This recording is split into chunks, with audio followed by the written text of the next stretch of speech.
Welcome to the Dork Forest. Jackie and her pals will never bore us. Shameless confessions about our obsession will make us laugh and smile. So let's explore the Dork Forest and dork out for a while. Hey, it's Jackie Kashian. Welcome to the Dork Forest. You know the websites, JackieKashian.com, DorkForest.com. I'm on iTunes. I'm on allthingscomedy.com. You can donate at JackieKashian.com or DorkForest.com. You can buy merch, t-shirts, and CDs and whatnot, and also see where I'm doing stand-up comedy. And I have an ad this episode. So I say, let's get into it right after the credits. Mike Rickberg composed and sang that song. He will sing his lyrics to the Mexican Hat Dance at the end of this episode. Patrick Brady will fix this audio, thank God. And Vilmos does my website, JackieKashian.com. And now, the ad. Hello, Rangers. I was sent an awesome set of sheets from ParachuteHome.com. And so I'm going to do an ad about it because they sent me some awesome sheets, and I love sheets, quite honestly. ParachuteHome.com is an online bedding company from Venice, California, right here in the Los Angeles area.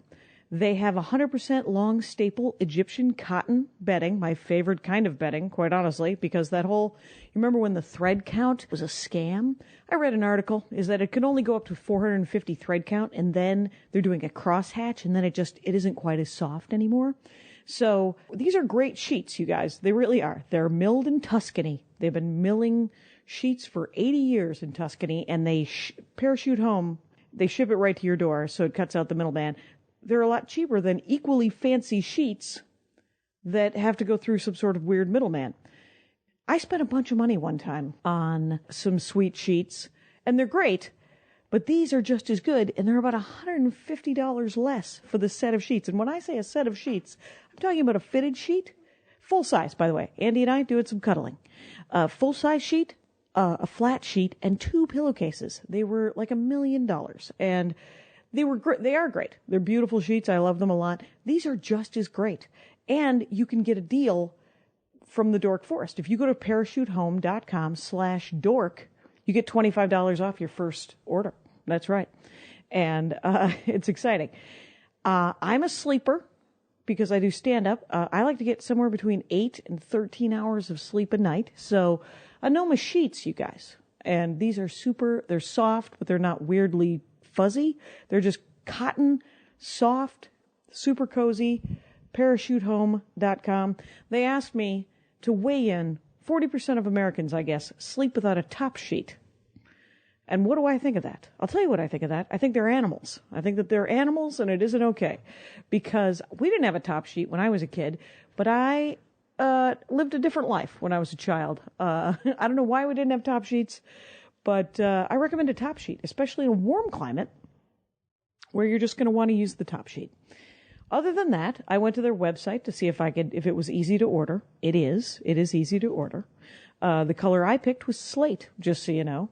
They're a local company here in Los Angeles, and they are a good company. They give back. They partnered with the UN Foundation's Nothing But Nets campaign, so they donate to provide malaria prevention bed nets all around the world.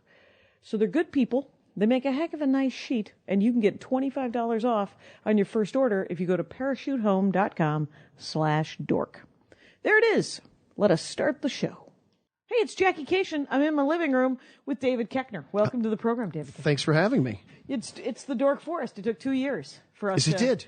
To us finally. I think it might be 2+. I didn't check exactly that email link or thread, but it was, yeah. It was a long time. But as I said, it often takes me or us 2 years to have dinner with people. Right. You have a large sprawling family of many Koechners. We got 5 kids. 5 kids that will go out into the world and make more. Oh boy. How many boys? How many girls? Actually, 2 boys, 3 girls. Oh wow. Yeah. And how does it break down? The oldest. Charlie's the oldest. Okay. That's a boy. Margot is the next. Charlie's 16. Okay. Margot's 13. Twins, Sergeant and Audrey are 9, and Eve is 4. Wow. Mm-hmm. Twins. That'll do it. Yep. That'll add to the numbers. The chaos. Quick. Yeah. But I like that it was a boy and a girl, and then you're like, we're just gonna keep. It actually went boy girl. Yeah. Boy girl. Boy true. Within 2 minutes. Yeah. Yeah. Right. So people, David Koechner, you know him from a Song and Story, but you can go to @DavidKoechner for Twitter, which is Koechner, and then it's just DavidKoechner.com. Stand-up comic, hilarious actor guy.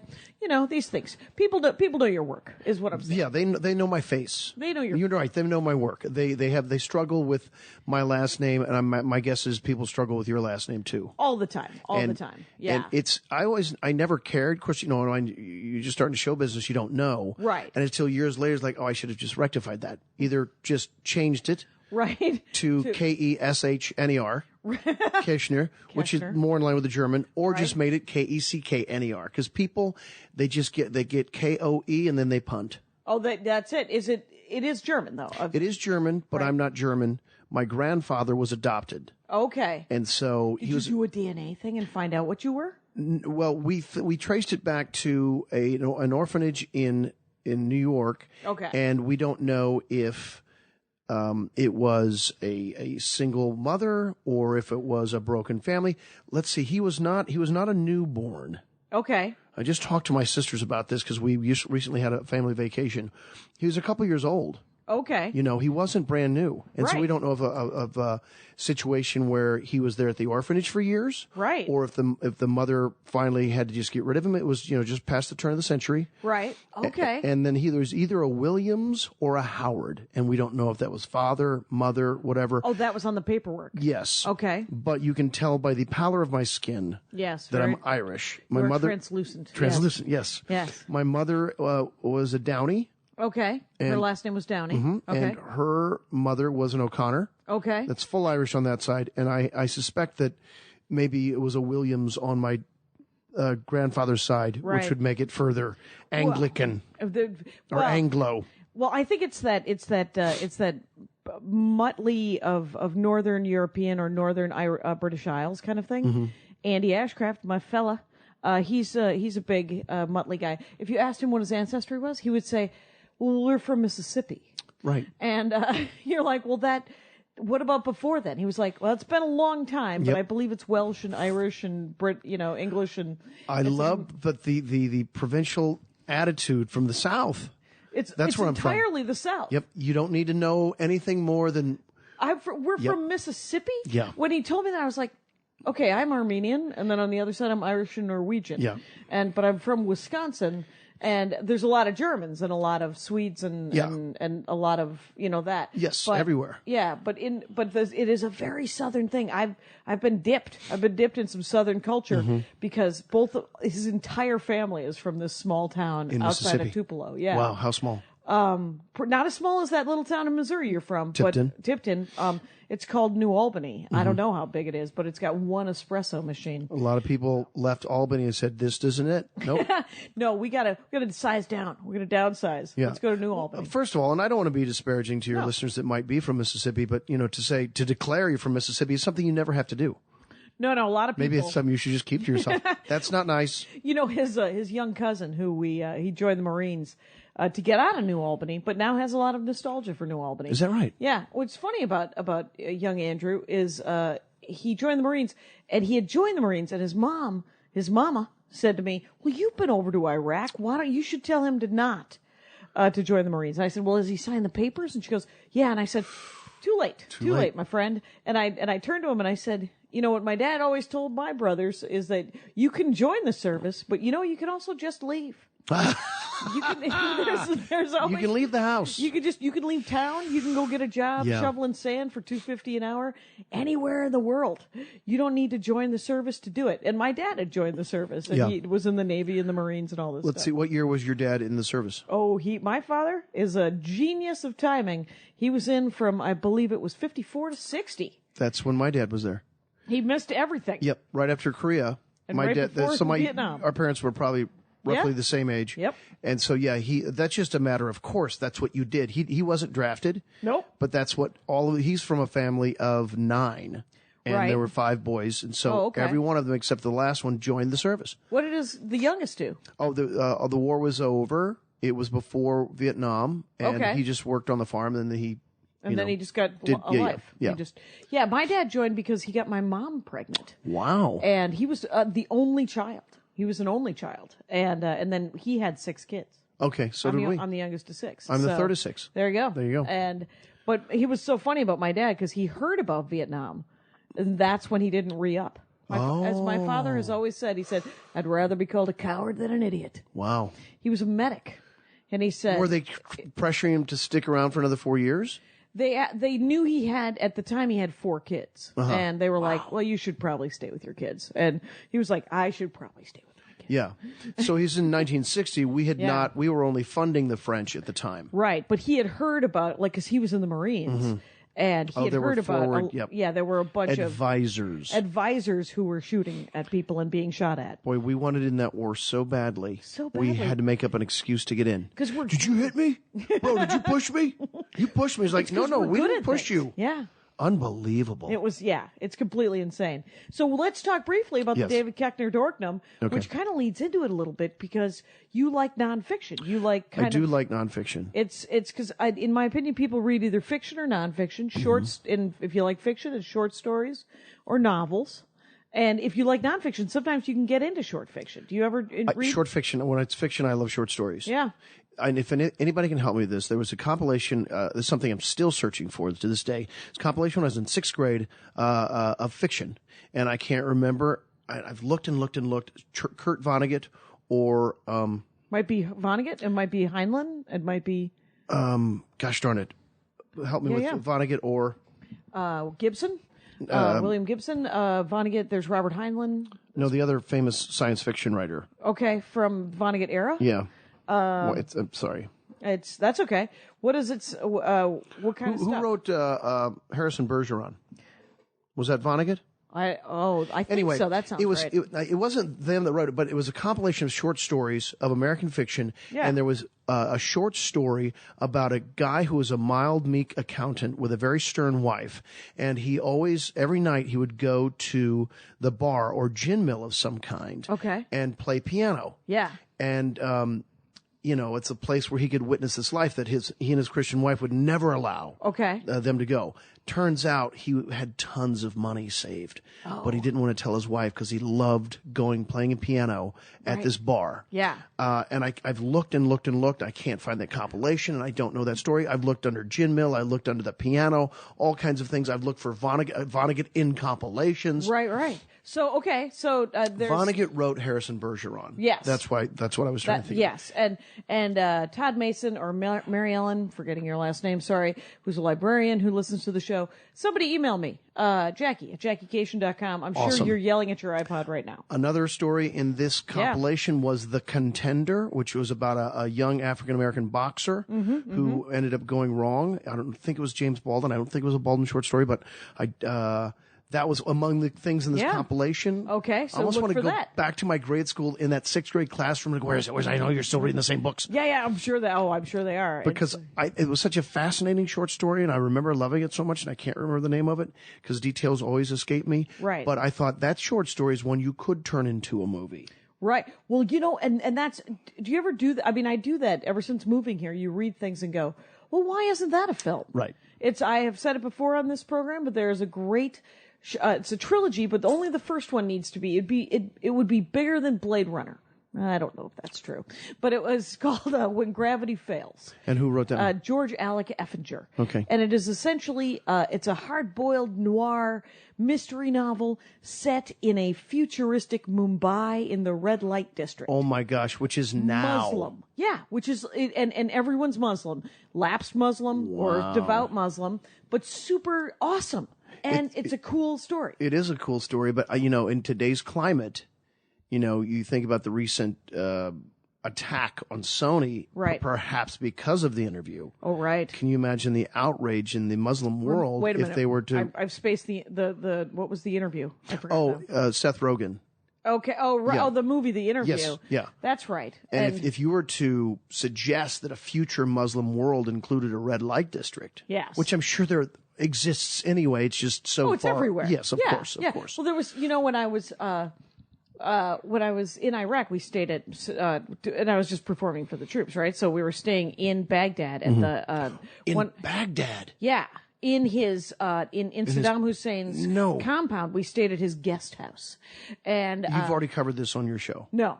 Okay, come on. but- All right, you thought you were going to interview me. Well, Hold I know on. what the hell just happened. We're 11 minutes in. But wait, okay, so, wait. That's fascinating. What year did you do it? Well, it was in 2009. I Holy think. shit, we're So- still in it the was thick of it. It was a dumb year to go. But I went with Scott Kennedy. Remember Scott Kennedy? He wore FUBU jerseys, and he was a big guy, but he was gay, and he was a comic. He hung out at the Improv a lot, drank a lot of whiskey. Good egg. Passed away about 2 years ago. But he brought comics, 2 different comics every month for 42. I think it was 42 weeks in a row. God bless him. Yeah, God bless him. And he would take people to forward operating bases and What? whatever JSS stands for. Yeah, he was like, the only reason I went was because he went every month. Wow. And he knew who to call if there was trouble. Yeah. So Good Lord. So I'm recently married, right? And I was like, I don't know how to not do this. And Andy's like, it'd be great if you called every day. Yeah. And so I got asked to Yeah. go several times, Yeah. and not even to Iraq, but I said no every time because you have a huge family it and was a just, big I responsibility. can't, Yeah. So wait a minute. Okay, So we stayed at the guest house, and the guest house was attached to his sort of castle-y compound thing. Several things about Saddam Hussein that even the Iraqis would say, well, this was good that it wasn't there. I mean, granted, 100,000 dead later. Right. I don't know how, 2020 hindsight, whatever. But he had diverted most of the drinking water to create these ponds. You're kidding. Yeah, to make this, because there is a part of the Muslim faith in Islam, you can get someone to tell you. You can get an imam to tell you that if bad things happen surrounded by water, Allah doesn't care. Are you kidding? So there was like a whorehouse in the middle of this pond. His mother-in-law was in the middle of this pond, or his mom. I forget. There was like things. There were horrible buildings in the middle of these different ponds. Wow. And the whorehouse was. They were very young girls, and it was bad. So it was. But you would. So there are definitely red light districts. There are definitely Right. People are getting laid. It turns out Muslims are getting laid. Yeah.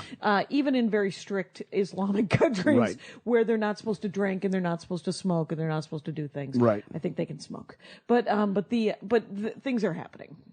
How was it sleeping over there? It was scary just because I'm not particularly courageous, but I'm not that twitchy. And because of Scott Kennedy, I knew that he knew what he was doing. But we get there and it's all dust storms. It's the first week of July. Yeah, those are supposed to be. Yeah, it's the first week of July, which it was genuinely 121 degrees. It was hard to breathe in Kuwait when we landed, because you'd fly commercial to Kuwait, Right. and then you'd fly military from Kuwait to Baghdad. And we tried to fly into Baghdad, but there was a dust storm, so we had to turn around. But in that Wait, you tried to fly where? from Kuwait to Baghdad. You're in the military plane. What kind of plane? It was like it was one of those Cargo? troop plane. Oh, my It was a God. troop plane. And they were like, "Oh, it's too windy, so we're going back to Kuwait." So Windy or too much of a sandstorm? it was a sandstorm. Did but you see it from your plane? I didn't see it. There's no because we windows. were above I was in the cockpit. It was awesome. It was awesome. I was in the cockpit, and the pilots drank these tiny little kind of Red Bull things that I drink pots of coffee a day. And the pilots are like, "You want to try them? They're great." The enlisted guys are always trying to get us to give them, because if you join the service, by the way, I would recommend this if you're thinking of joining the service. Air Force, way to go! Yeah. They got all the air conditioning. They have ice cream machines. It's great. Take care of the pilots. Yeah, they take care of. Yeah. Was it was different than what we know of a 5-hour energy drink? It's something else. What It's you're something describing. else. Those 5-hour energy drinks are only 3 ounces. This thing was like 8 ounces or 6 ounces, and it was a soda, but it was an orange, and I was just tripping. Yeah. I was buzzing like a crazy person. I wouldn't have another. You wouldn't ever. No, I would not. I don't even. Are you a Red Bull drinker? I don't drink Red Bull or any of that stuff that's not either. for me. I think there was a window when it's sort of a Mike's Hard Lemonade. Like if you missed out on your, like I think I drank Zima's. Yeah. And that was more the shitty drink of my youth. Mm-hmm. So whatever. But these pilots are drinking it for what reason? To stay energized, or to stay up, because they unfortunately they're flying too much. So wait a minute. Now you're in a plane, a military plane, flying into Iraq, heading into a sandstorm, and by the mere fact that these pilots are offering you this drink, you know that they're on it and they are fatigued. Right. They very easily could be fatigued, but they all seem good. So there's two pilots, and then there's a navigation guy, and then there's a kid that keeps running. He's sort of a PA, just keeps running back and forth, bringing him stuff. And then Scott and the other comic, who was Nate Bargatze. Okay. Remember that guy? Okay. He's a very funny comic. I mean, remember that guy is. Have you met that guy? No, I haven't. Oh, yeah. Okay. So you said remember like it's past. He passed away as well. No. Nope, Nate Bargatze, Okay. good egg. Great guy. Still working. And but they were down in the belly of the ship with the plane. Why with did the troops. Why did you get the cockpit? Because so we flew Because you're a lady. Because I was a lady, I got to go first. And then the other thing I got my own tent when we were in the forward operating base. Wait a I got minute. the VIP tents. What are you talking about? Because you went to the forward operating area? Yeah, because we couldn't fly anywhere. We were supposed to fly in these helicopters, right? No. And the troop transport helicopters? No, the fighter ones? Yeah, the fighter ones. I said the fighter ones. Yeah, Very we don't masculine. know. We don't the know. Blackhawks? That's it. I think they were Blackhawks. Good Lord. And that's one of the reasons I went too, because I wanted to fly in a Blackhawk. Are you crazy? But those are a target. Right, but they would not. I don't know. Anyway, but I've never flown in a helicopter. Have you ever flown in a helicopter? Yes. Was it neat? It was neat, and I will. Yes, although once For it was, why? but a couple times. Well, You didn't do the Grand Canyon one, did you? No. I will never do that. Here's I'm what too it was. scared. It was Talladega Nights.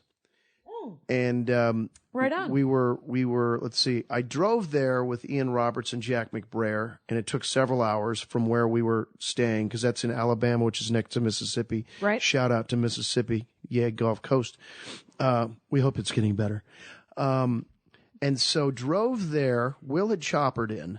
Okay. Will and Adam McKay and their manager had choppered in.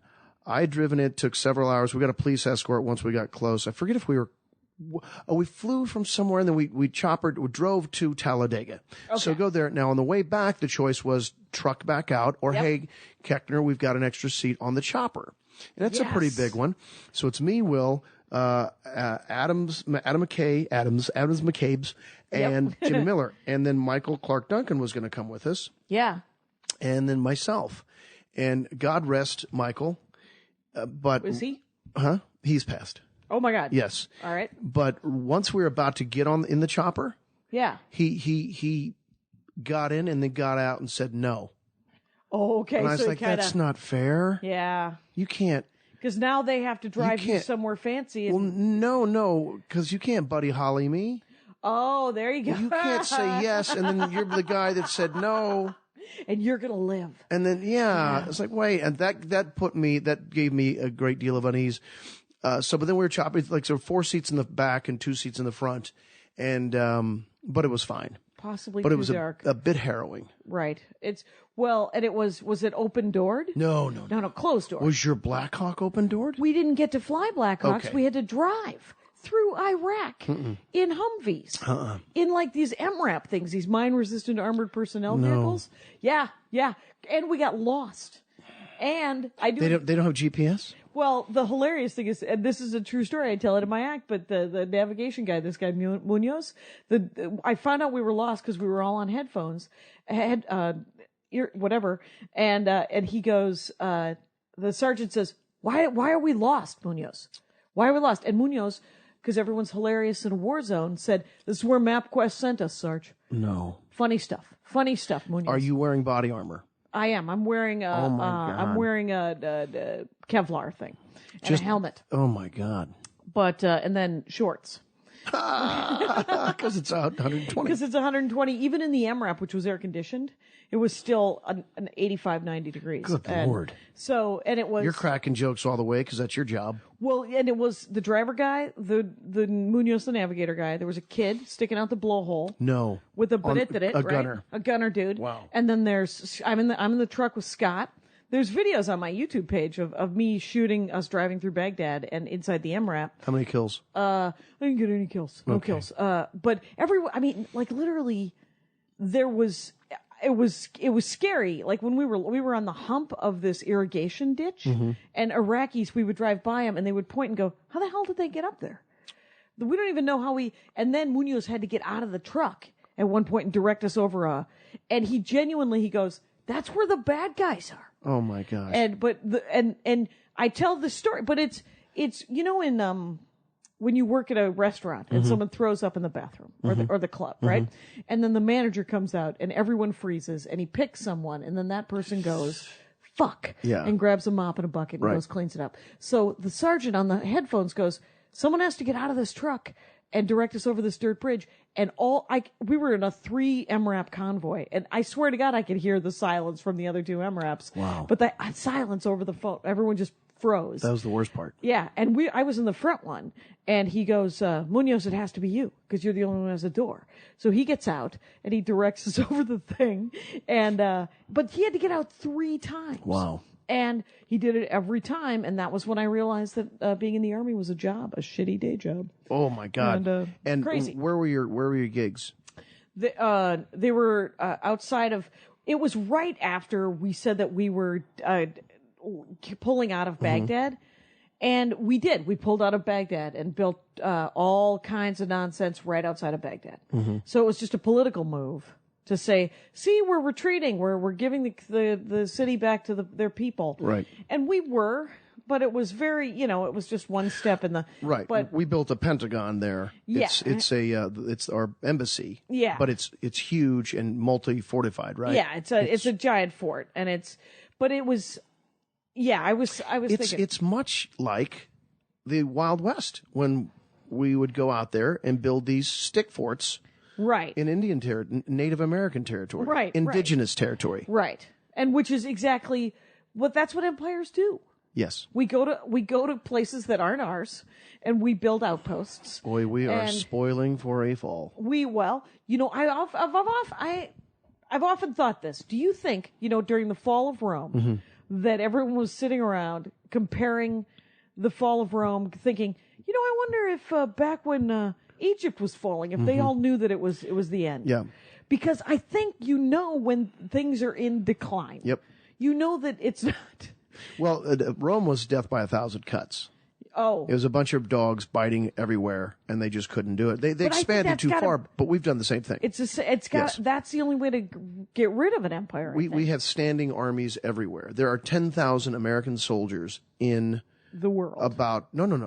Oh, many, many different places. I don't know if we still have different 10,000? Yes. Oh my God. We used to have 10,000 in I'm not Germany. working those gigs. Yeah, right? No, right? I know. We have a huge contingent in Japan, a huge contingent in North Korea. I'm sorry, South Korea. A huge contingent in. I think we used to. I'm sure we have 10,000 men in Europe. All over Europe. And I remember taking a class, like a poli-sci class in college, and they said, the reason we have 10,000 men here or there, that's not to defend anything. It's to give us the excuse to go in. Right. It's to protect that soil for a minute till we get everybody else there. Yeah. Because if you take one of my pawns, now we're at war. Well, and now this is I was talking with Andy about this because the ISIS or ISIL or whatever the group that keeps they're very much doing conquering in an old school kind of Genghis Khan kind of way. Genghis Khan, Visigoth. Yeah. Yes. Because the way we take over things is we just build a fort and say that we're helping. Right. The way they're doing it is they're just burning everything to the ground, and then they are rebuilding the water treatment plant. And then they're starting schools, but they're all super conservative. Indoctrination schools. Yeah, they're starting, it's very much, it's exactly like the Romans. Yep. It's not like Tried and true. Right. It's so old school that everyone's like, well, it's a terrorist organization. I'm like, no, this I mean, I'm terrified. That's the way it's done. That's the way it's always been done. This new way is new. Yeah, but it's the old way. Who was it? The Huns or the Visigoths or the Mongols?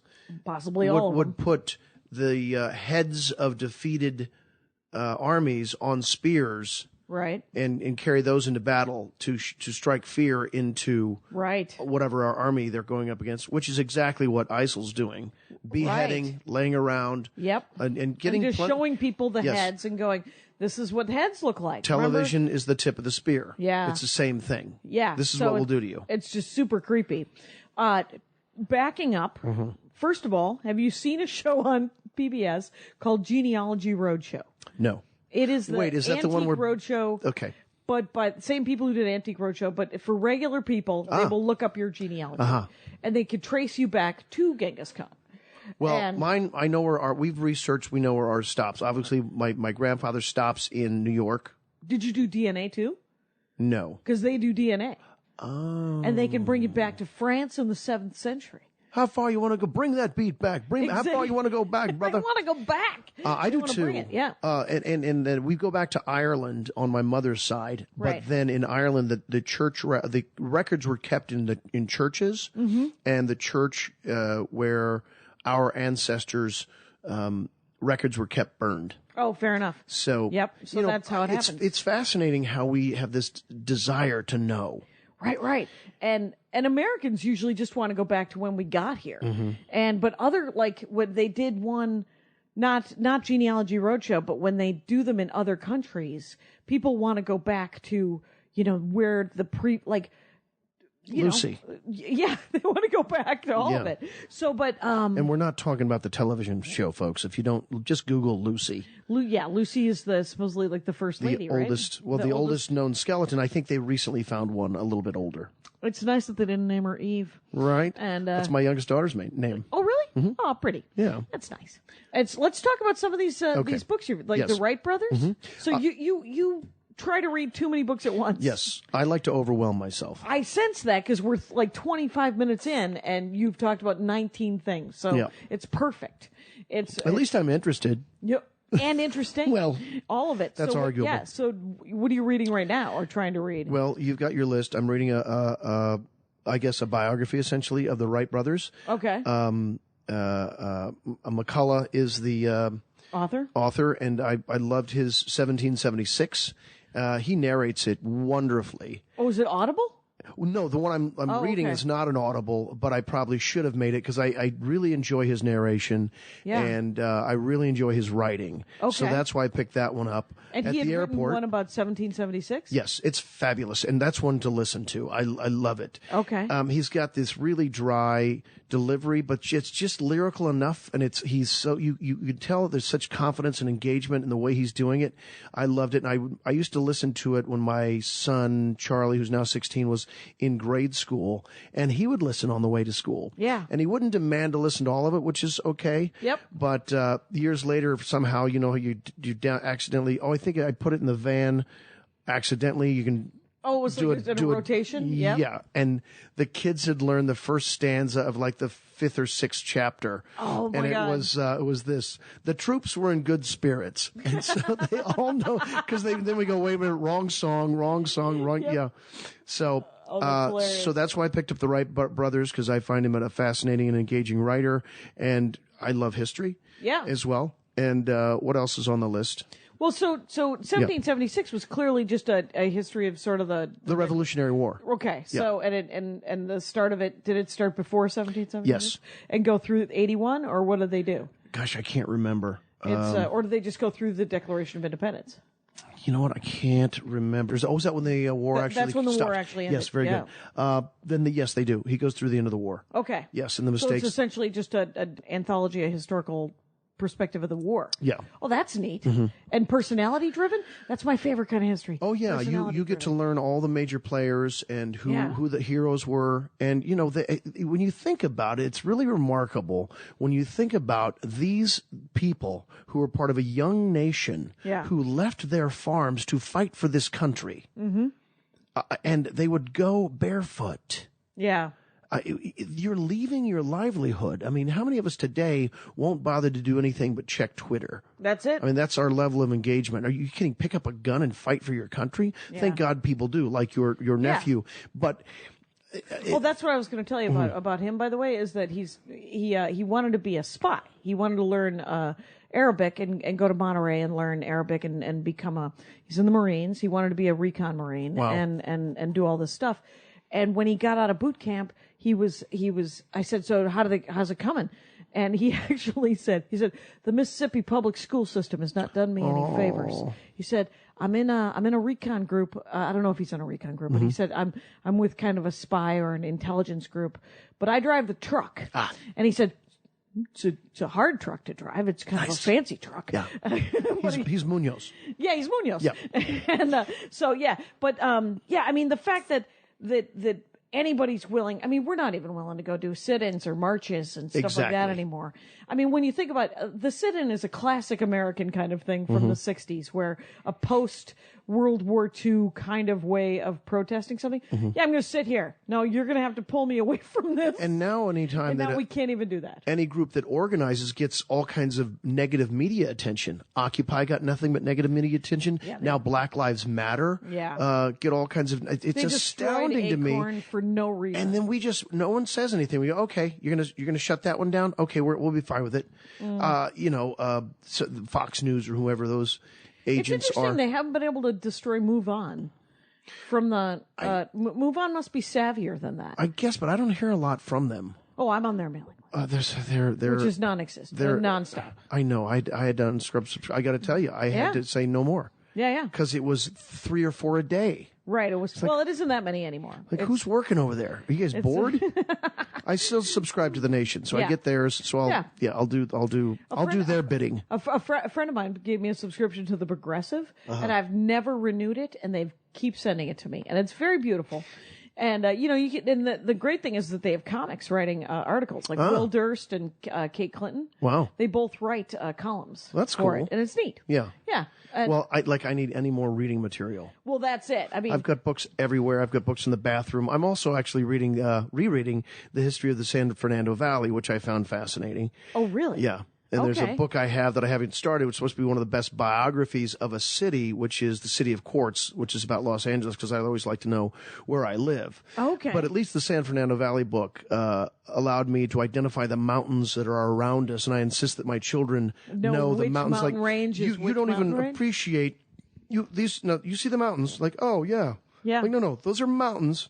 There's mountain ranges. Right. They're going to help you know which direction you're going, and each one has a very specific place where it begins and ends and continues to. Right, or so a little geography lesson? Right, and that's why it's called the Valley. And so, they'll shut me out, but they're still listening a little bit because I'm talking to them. Right, and you're their father. Yes. So, and my father would hold forth. And it's the only way you can really pass on information, is to hold forth at some point. Right. The thing I'm, cautious of is the amount of technology, and was it you and I that were talking about this? Talking about at the show the other night? Yeah, we were talking about GPS. Yeah. And when we first got here, you had to go through the what's that book? Oh, the Thomas Guide. The Thomas Guide. Were we talking about that? No, we weren't. But I had a Thomas Guide when I first moved here, and the map. It was a map book. Yes. And you would go to either the next page. It would be linear. It'd be horizontal, or you would go vertical, up and down. And you'd have to go up like 45 pages to find the next down map. Yes. Because the city was so big, and it was such a detailed map, and every year they'd come out with a new Thomas Guide, and it was $40. Yep.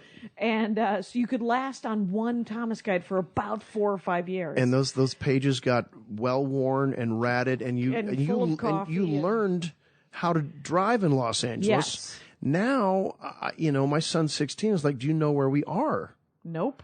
Like, then he looks up from his phone. Yep. While he's driving. I'm kidding. Of course, I'm kidding. Okay. But that's the thing I'm cautious or trepidatious about, is that one satellite goes down and we can't get groceries anymore. Right. Well, and it's pretty devastating, the amount of I travel so much, and my head is inside my iPad because I'm standing in one line after another line. I'm there for hours on end, and it's really the only thing that's keeping me sane. It's books on tape and reading books and being in my iPad.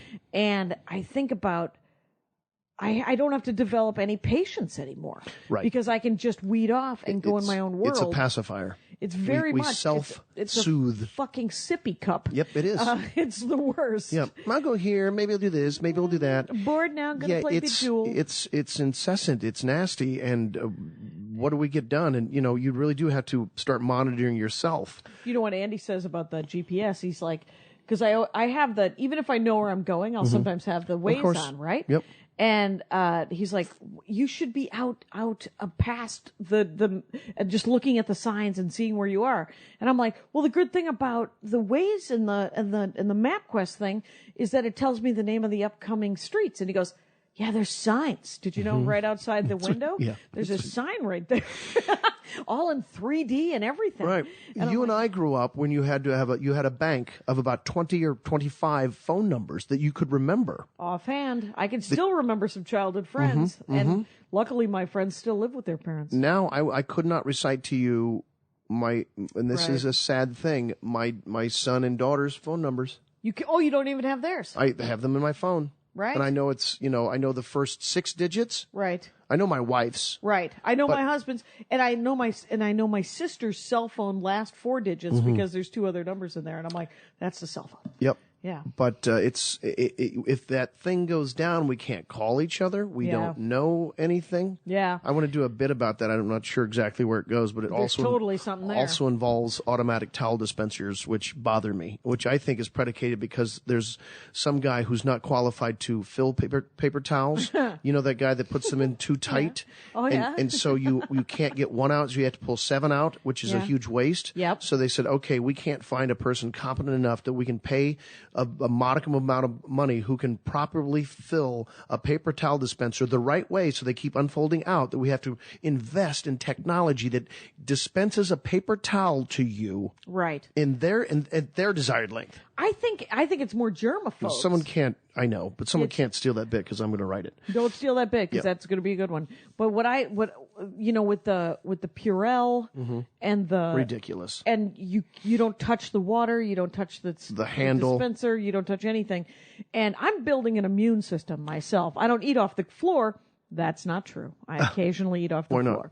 5-second rule. And yes. So that's you scratching your beard, by the way. I can tell you. I'm so sorry. Oh, that's all right. But people should know David Koechner has a beard. I'm growing it for a role. Hey, are you? Yeah. Excellent. Well, people should, at David Koechner, by the way, and davidkoechner.com. You're going to be doing stand-up the first week of October at Helium in Portland. Great Oregon. club. Great club. And then the first week of November in Salt Lake City in Utah at 50 West Club.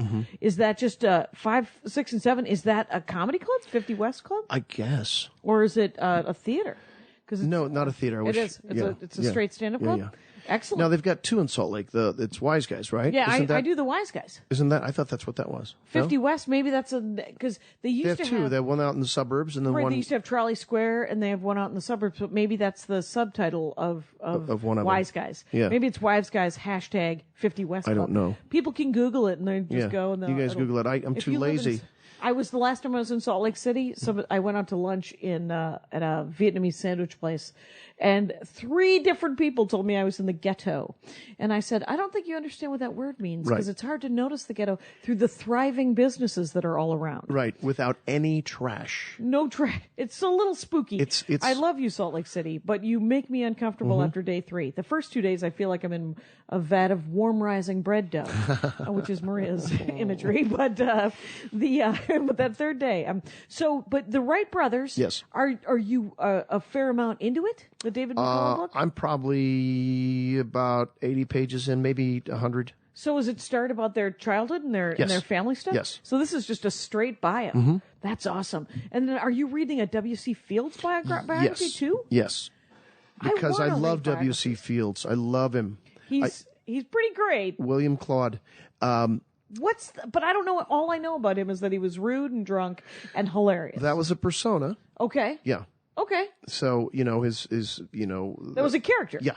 Well, he did wear a hat. That's all I ever want from a character. He was I wear hats. I didn't wear one today. He was very bright, very well read, but also undereducated. So he could discourse on Ibsen with the best of them. So, but there's that not a thing, lot of formal education, right? And so I also suffer from that same thing, coming like your nephew from a not rigorous childhood education. Sure. Very rural Missouri. Yeah, and so when you do get out in the world, you see how deep people go, and I think that's why I want to read so much. You want to catch up. I want to catch up. I'm with you. Even though I'm almost 53, I still feel like. But the thing is you're just like, I have said it before. It is just like I'm like, you can't out white trash me, And same. I can out white trash you, but probably. Almost everyone.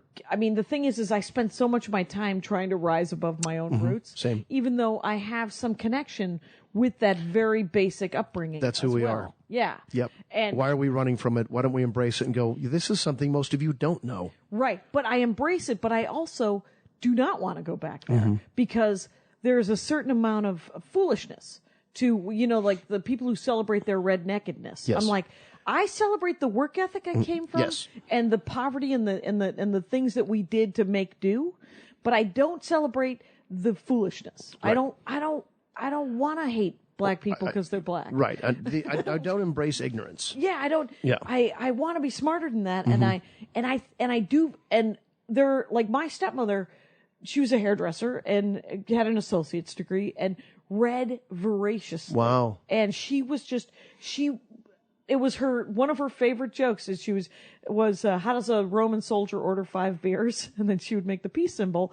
And nice. Yeah, it's a nice one. And she said it's a nice way to figure out if anybody likes knowledge or don't. Wow. And she was smarter than the average bear but was not raised.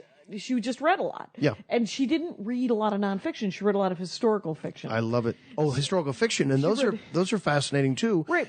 Depends on the amount of research, but you get some information from all of it. It puts you inside of it and lets you live the era and understand all of the parameters of what's going on culturally, socially, gives you more empathy politically. than a lot of things. Yes, lets you view the world from the top down or from the bottom up. Yep. Yeah, which is a better way to actually learn about an era if you travel with a person rather than just the facts which they give us. We've just discovered a new way to teach folks, which is you really should read very good historical fiction. Right. Because it puts you in that time and place where you see it, feel it, hear it, smell it, Even live it. Even if you read shitty historical fiction, which I have done both. Yeah. At least it puts you in the time and the place. Yeah. Because if you read from a soldier's point of view, that would give you the entire geopolitical history of that era. Right. I was trying to remember. There was I had it, and if anyone remembers this, email me, Jackie@JackieKashian.com. But I can't because I think I gave away the book. But it was a mystery novel set in the Napoleonic era. Wow. And the guy who solved the murder was a French soldier. And it was a French writer, but he wrote in English, I think. And it was written from they're marching towards Russia. Wow. So you're in the soldier's boots. Right, you're in the soldier's boots, but it's also a mystery novel, and he is trying to figure out who, and it could be some nobleman who just killed this, and he's a serial killer because he keeps killing whores as they go through different, and he's like... Well, that's fascinating from a social... political, economic perspective. Because first of all, was he conscripted? It was this guy is sort was he of a volunteer? Like, well, it's Napoleon, so he's one of the new bourgeois, right? So he's but this guy's a soldier. But he's a soldier. He is a volunteer. He's an officer, but he's middle class. He's part of the new middle class that Napoleon created. You tell the same story from a conscripted soldier, and then it causes less war in the future if that's a book that children have to read early because they realize that this person's choice has been taken away and how valuable it is to make sure you always have a choice, and so you'd always vote because otherwise you might allow the draft to come back for an imperialistic war that shouldn't happen in the first place to protect multinational interests. I don't have opinions. Right. It turns out David Koechner's dorkdom might also be politics. I was a poli-sci major. Me too. Hey, really? How about that? Where'd you go to college? I went to a small Catholic college in Atchison, Kansas called Benedictine College. Okay. I was conscripted because my parents said you have to go there. Oh, that's for 2 years. That's your only choice for college. Okay. It had a familial background story to why I had to go there. there. Your then people went there. Well, my mother's brother was the abbot of the monastery. My mother and her family, very, very Catholic. Out of 11 children, there were 2 priests and 2 nuns out of that particular clan. Yeah. So I had to go there, and her sisters had gone there, and her brothers, so that was it. And then I could go anywhere I wanted after that. Okay, so you went to 2 years there. And then I went to the University of Missouri for a year and change and realized I didn't. Did you complete your degree? I did, but only because my sister, it turns out, is the boss of me.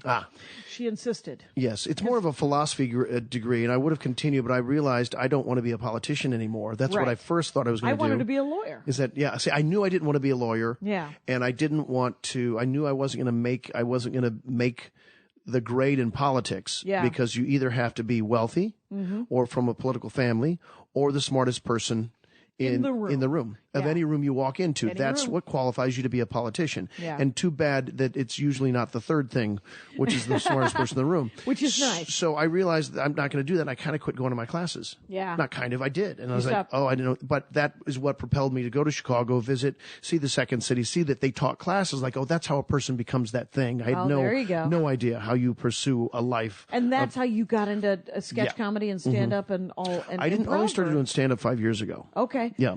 Jesus, dude. Nice work. Well, thank you. But I mean, I've done live forever. Right. I mean, you started out on sort of second base at least because you had performance skills and comedy skills. Maybe third base. But you might have started open board on third. So you did Second City?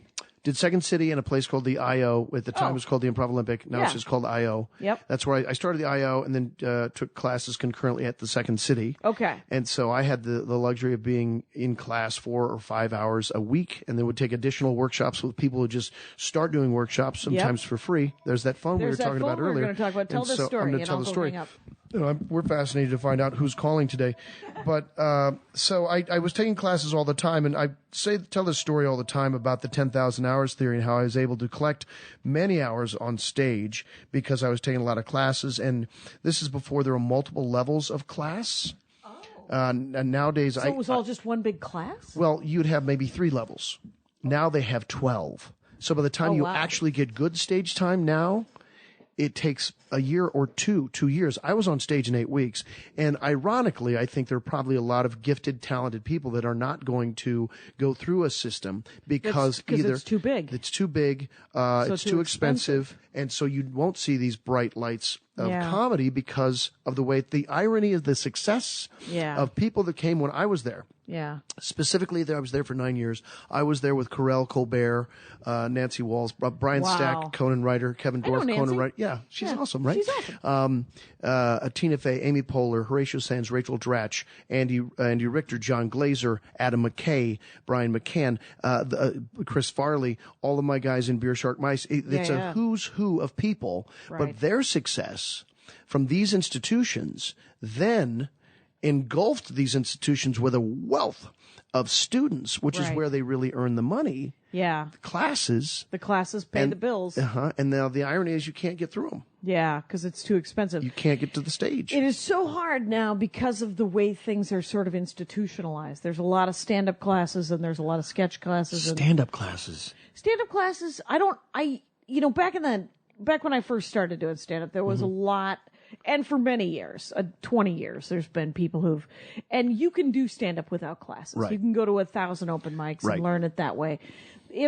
But if you need a stand-up class to get on stage, I don't have a problem with that. I don't either, and I know there's a strong argument against it because it might just be someone who because it feels gougy. Yes, and it might just be somebody who can't make a living doing it, but then invites people to learn. And I would say the upside of that is at least they're participating in art, and probably by having a class in stand-up, somebody might go to the theater or might go to a class or take on a risk that they wouldn't have done without that thing. So it really does inform the populace. Right, it informs the populace, but it also, the best people to teach stand-up, in my opinion, are people who are not good at it. Because, not good at it. But I understand what you're saying. Because what you do is you encourage people, you give them very basic skills, and when they see you do stand-up to some extent, they can go, oh, if they can do it, I can do it. Right, if they're that open If a person that is teaching the class doesn't try to snuff out talent, because you see that too. You have teachers who are jealous of someone else's gift. It goes back, what's that movie? I don't know, Salieri, the drumming? who's jealous of Beethoven. Oh, right, Amadeus. Yeah, Amadeus, thank you. That can happen in any business, yes. right? Where a person doesn't like a mediocre talent that recognizes great talent wants it to fail. Right. Just be psyched you recognize it and celebrate it. Right. Right. And you nurture it. That's your thing. And if somebody's telling you what kind of stand-up to write, don't take that advice. Just because you have to write what you write. You write, everyone writes poorly in the beginning. Mm-hmm. There's nothing to be done about it. Right. I had an amazing bit about how Batman and Robin might be gay. Mm-hmm. It was one of my first bits. I don't know because of the poll.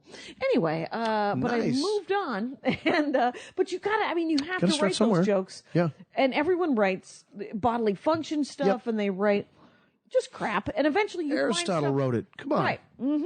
And so eventually you find stuff that's very much your own, and that's the stuff that really shines. Right. And whatever's funny to you, then the audience agrees with you. Like, okay. Yep. Now then you just keep writing. Yeah, just keep. And not stealing. Always keep writing. Don't steal because there's no point to it. There's no point. You'll be found out, and then. And it's just it's not that it's lazy because it actually takes more work to steal from other people. It's genuinely you're hurting yourself because there's good stuff in everybody. Right. There's amazing work inside of you. You don't have to steal. Screw it. Don't worry about it. Yeah. It's Tom Papa right now has the greatest premise in the world that I accidentally did. I just said it out loud on stage one time, and then I had to call him and go, "Hey, I did half of your new joke, and I'm so sorry." And he goes, "So did you know it before you did it, or you realized after?" In mid-sentence. And then the premise is the greatest premise ever, and what he said on stage was tompapa.com. And he said that his wife was crazy. And she was crazy because that is the job of him and his children, is to drive her crazy. And because all mothers are crazy. And my premise is that my mother is crazy. It's the same fucking premise. I can't do it. Anyway, is that I would always think how crazy my stepmother was. But the reason she was crazy was because she was crazy. She had been driven mad. And Tom Papa's theory was that his wife is the only person in their house who wakes up knowing that there's work to do. Everyone else wakes up, and so she's the only one who wakes up going, well, we got to eat, and we got to get the kids to school, and we got to put your shoes on. And so by the time that she is fully awake, she's yelling. And everyone is going, well, we just woke up. Right. Why are you already yelling? She's 10 miles down the road. Right. And she's like, someone has to care. And Tom is like, so him and his kids just roll their eyes at each other as she goes mad. And it's the greatest premise in the world. And I wish I could. But what was your bit? My bit was about how it took me so long to appreciate the fact that the reason my mother was crazy was because we had driven her mad. I think there's plenty of ways to slice that same premise, though. It doesn't sound like you're. Yeah. Tom said, just find a different way to get into it, and then you're fine. Yeah. And so I haven't yet found a place, but I loved that.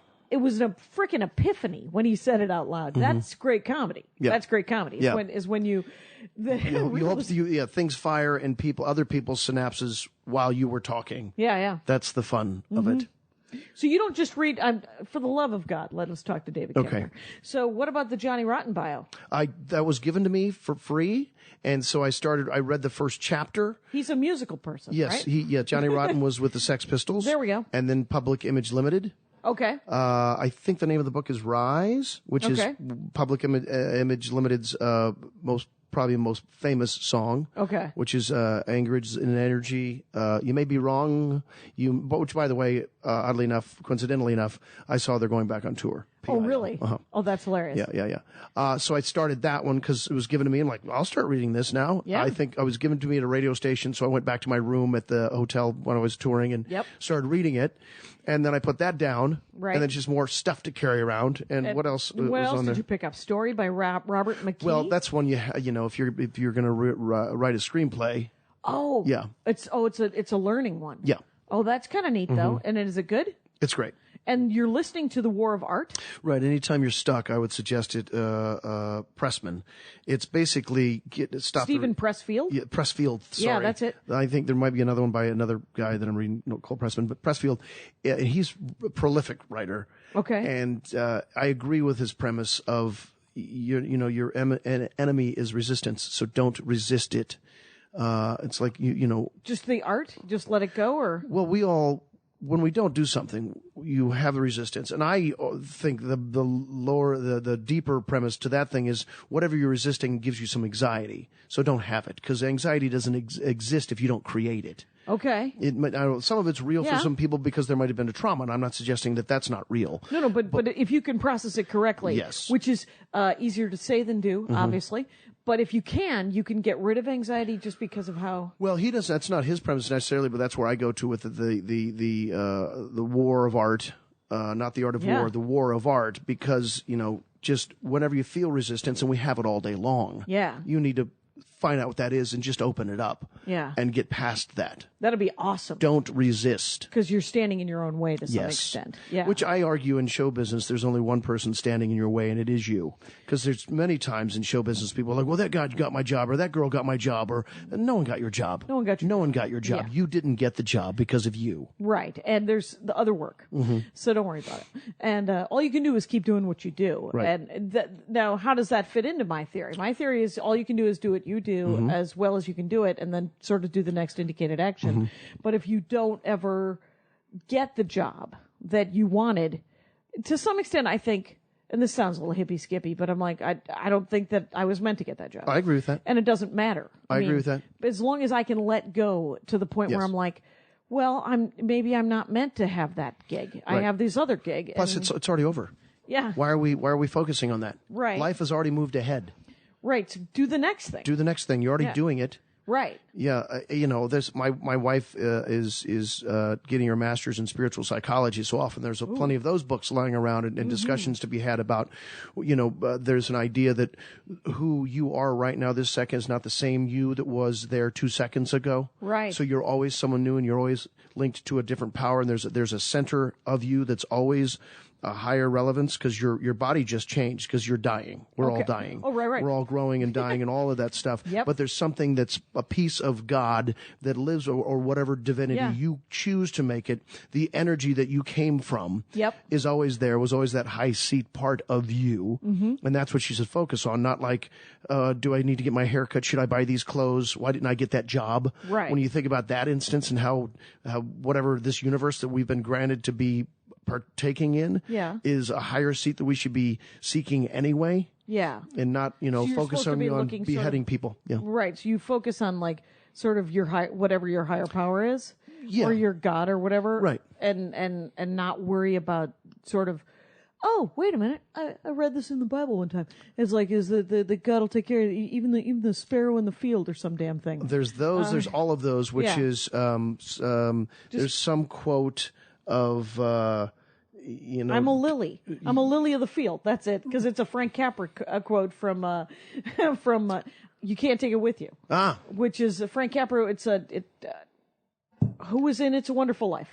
Jimmy Stewart. Jimmy Stewart. Yes, it was so it's a Jimmy Stewart movie with Frank Capra as well, and it is a great movie. It's a great play, but it's one of my favorite movies. Well, anyway, the point being, like your point, which was you can only do what you do. Yeah. And it doesn't matter about whether or not someone else did. Right. It's happening for you right now, so go ahead and participate in it rather than look back. Right, and worry about what you could have done differently. Worry doesn't exist unless we create it as well. Yeah. It's it's interesting because Andy doesn't have any of that training, but he kind of lives in the moment anyway, and I'm constantly worried about money, and I'm constantly And if you worry about money, it brings more worry. Right. And that's that thing, and I know people go, what are you guys talking about? But money's an idea at the same time. Money's an idea. Right. Don't forget to donate, guys. Money, but money doesn't exist.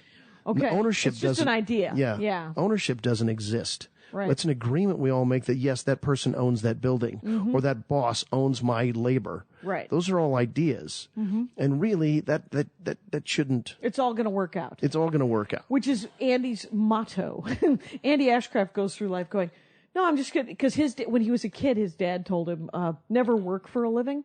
Eventually, they'll pay you to do what you like to do anyway. That's perfect. And and you know what his father did until he died, which was he trained bird dogs for field trials from horseback. And you're like, well, that is the coolest weirdo job in the world. And he fell into it. And he probably enjoyed it. And he enjoyed it. Yeah. Before that, he was a navigator for United Airlines. Wow. And he just fell into that. Yeah, and it's not about accumulating things, because someone's going to be, say if you accumulate palaces with whorehouses that are surrounded by ponds, it doesn't matter, because some smart-ass comics will be staying at eventually anyway, mocking your existence. Exactly. I'm going to hit golf balls into your pond anyway. Did you? So yeah. That's awesome. Yeah. Super fun. Anyway, David Koechner, it has been an hour. I could talk to you for another hour. Is there anything, what's your favorite book that you've read in the last year or so that you might recommend, that any of these that you'd recommend people get on? I mean, The War of Art, obviously. I'm going to actually get the audio, because I do love an audio book. I love, because you can listen to it at any nice. time. It's soothing. Yeah. I'm enjoying the Wright brothers book. You know what book I want to read and I'm fascinated by is the Nixon book. It's about Nixon versus the world or something like that. I can't believe it's on not on the New York Times bestseller list. That's fascinating. I watched that documentary about Nixon. Oh, about Nixon, the Nixon Frost the Nixon thing? tapes. Oh, the Nixon tapes. They just showed that. Okay. Yeah, it's fascinating what the man was going through when he was president of the United States, and it's mind blowing that this guy was in charge of things. Was he related to somebody famous? Did he have a lot of money, or was he the smartest man in the room? Smartest man in the room. Nixon was a very bright man. Yeah, and very, very, very. I don't want to say conniving, but just shrewd. Shrewd. Thank you. Clever. Fair enough. And paranoid. And paranoid as all hell. I remember, because my poli-sci degree, Southeast Asian Studies. Wow. For no particular reason, except for that I had a friend who was Indonesian. I was always fascinated with Vietnam. Right. And the Vietnam War, and why did we do it? Right. But we really believed in the Red Scare. Yep. And that Russia, if Vietnam fell, it was all going to go. We thought that was the linchpin.